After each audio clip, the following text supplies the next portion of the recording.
Bab 2, dokter magang malah mengajari atasannya. Apa yang terjadi? Kenapa pasien ini terlihat agak berbeda? Kenapa Jason bisa melihat semua tulang dan pembuluh darah di seluruh tubuh pasien ini? Jason tercengang. Dia mengerjap dengan keras, mengira dirinya salah lihat. Namun, di luar dugaannya, ketika dia membuka matanya, yang dilihatnya masih sama. Jangan-jangan, Jason langsung mengerti. Jangan-jangan dia mendapatkan kemampuan khusus. Namun, dia tidak sempat merasa senang. Karena dari yang Jason lihat, dia menemukan fraktur tertutup pada tulang pakanan pasien itu. Selain itu, ujung tulang yang patah menusuk dan merobek arteri femoralis. Kondisi ini sangat berbahaya. Seperti yang semua orang ketahui, arteri femoralis adalah arteri yang sangat penting dalam tubuh manusia. Tekanan di pembuluh darah arteri lebih tinggi daripada di pembuluh darah vena. Setelah pecah dan berdarah, tekanan dalam pembuluh darah arteri akan menyebabkan darah menyemprot keluar seperti air mancur. Di bawah tekanan yang sangat tinggi, darah dari arteri bahkan bisa menembak sejauh lebih dari 2 meter. Jadi, bisa dibayangkan berapa banyak darah yang sudah hilang dalam waktu yang sangat singkat ini. Jika pendarahan ini tidak dihentikan tepat waktu, kemungkinan pasien ini akan mati sangat tinggi. Melihat pasien itu menunjukkan serangkaian gejala kehilangan darah seperti keringat dingin, napas cepat dan kulit pucat, Jason tahu bahwa penglihatan aneh yang dia lihat memang benar. Pada saat ini, dokter gawat darurat tadi membawa pasien itu ke ruang gawat darurat sambil berkata, "Pria ini ditabrak sebuah sepeda motor yang melawan arah. Ketika kami tiba di tempat kejadian untuk menyelamatkannya, dia masih bisa berbicara dan bereaksi. Tapi tadi tiba-tiba tidak bisa lagi. Sekitar 1 menit yang lalu, detak jantung dan napasnya meningkat. Tekanan darahnya juga terus menurun." Tino mengerutkan keningnya dan bertanya, "Apakah ada luka luar lainnya?"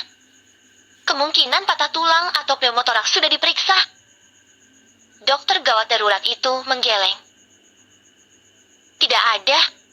Di tempat kejadian tadi, kami sudah memeriksa semuanya dan pasien sendiri juga mengatakan dia tidak apa-apa selain luka di lututnya." Jason mengerutkan kening sambil melirik dokter gawat darurat itu. Kalau begitu, sebelum naik ke ambulans, fraktur tertutup pasien ini tidak terdeteksi oleh dokter gawat darurat ini. Fraktur tertutup dan fraktur terbuka berbeda secara signifikan. Fraktur tertutup adalah patah tulang di mana kulit atau mukosa pada fraktur masih sempurna dan tidak terekspos keluar.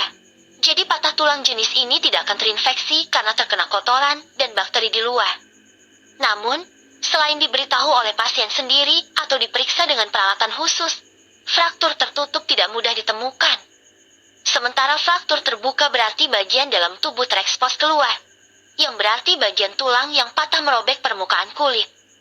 Jenis patah tulang ini mudah menyebabkan infeksi karena terkena paparan dunia luar. Namun, dokter bisa langsung mengetahuinya. Setelah merenung sejenak, sekarang Jason mengerti apa yang salah dengan pasien ini. Pertama-tama, kecelakaan lalu lintas menyebabkan fraktur tulang paha yang tertutup. Arah tulang yang patah juga miring. Dihitung dari waktunya, bagian patah tulang menusuk arteri seharusnya terjadi setelah naik ambulans. Makanya terjadi pendarahan arteri femoralis seperti sekarang ini. Harus diakui, kejadian seperti ini memang sangat langka. Untuk sesaat, Jason merasa pasien ini sangat sial. Sebelum Tino sempat berbicara, Jason langsung bertanya. "Sebelum naik ambulans, pasien masih bisa menjawab pertanyaan kalian dengan jelas.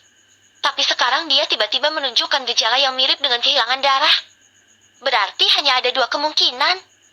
Salah satunya adalah kalian tidak memeriksa keadaannya dengan cermat sebelum naik ambulans. Kedua, gejala pasien yang terlihat sekarang ini terjadi selama perjalanan di ambulans. Apakah selama perjalanan kalian ke sini banyak polisi tidur? Atau ada gerakan atau guncangan kuat yang menyebabkan pasien memiliki gejala seperti ini?" Dokter gawat darurat itu melihat Jason yang papan namanya masih tertulis dokter magang. Menghadapi pertanyaan dari seorang dokter magang, dokter gawat darurat itu merasa agak kesal. Namun, setelah dia pikir-pikir, sepertinya memang ada hal seperti itu selama perjalanan. Dokter gawat darurat itu pun mengangguk. Setelah kamu bilang begitu, ada kemungkinan benar. Aku ingat di persimpangan Jalan Pelangi, ada seorang anak kecil yang tiba-tiba menyeberang jalan. Pengemudi ambulans langsung mengerem tajam. Bagian dalam mobil memang berguncang hebat, tapi saat kami mengamati kondisi pasien, kami tidak menemukan ada yang aneh. Bagaimana kamu bisa tahu bahwa keadaan shock hemoragik pasien ini disebabkan oleh kejadian rem itu? Dokter gawat darurat yang sudah berpengalaman dalam pertolongan pertama pasti tidak akan mengakui bahwa mereka tidak memeriksa dengan benar atau ada hal di luar dugaan selama perjalanan. Jason tidak punya waktu untuk menjelaskan.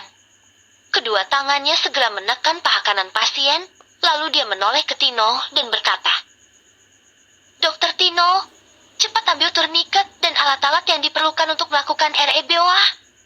Kondisi pasien sangat berbahaya. Ada kemungkinan bisa memasuki keadaan syok kapan saja." Menghadapi Jason yang tiba-tiba begitu gugup dan panik, Tino agak bingung. Ada apa dengan Jason hari ini? Bukannya Jason biasanya hanya dokter magang yang mencatat di belakangnya. Kenapa hari ini Jason tiba-tiba memberinya saran? Asal tahu saja, meskipun Jason adalah yang terbaik di antara para dokter magang, dia tetap hanya seorang dokter magang. Dari mana Jason mendapatkan keberanian untuk memerintah atasannya? "Jason, kamu..." Tepat ketika semua orang di sana terkejut, tiba-tiba, suara yang sangat lantang terdengar dari belakang. "Bagaimana kamu menentukan bahwa pasien ini akan mengalami shock hemoragik? Bagaimana kalau ternyata dia mengalami pneumotoraks tertutup atau hanya trauma karena kecelakaan lalu lintas?" Begitu semua orang berbalik untuk melihat orang yang berbicara, mereka langsung terkejut. Tino tentu saja mengenali orang di depannya ini. Orang ini adalah wakil direktur Rumah Sakit Mitra Jaya Kota Geraha, Panji Kusuma. Bab 3,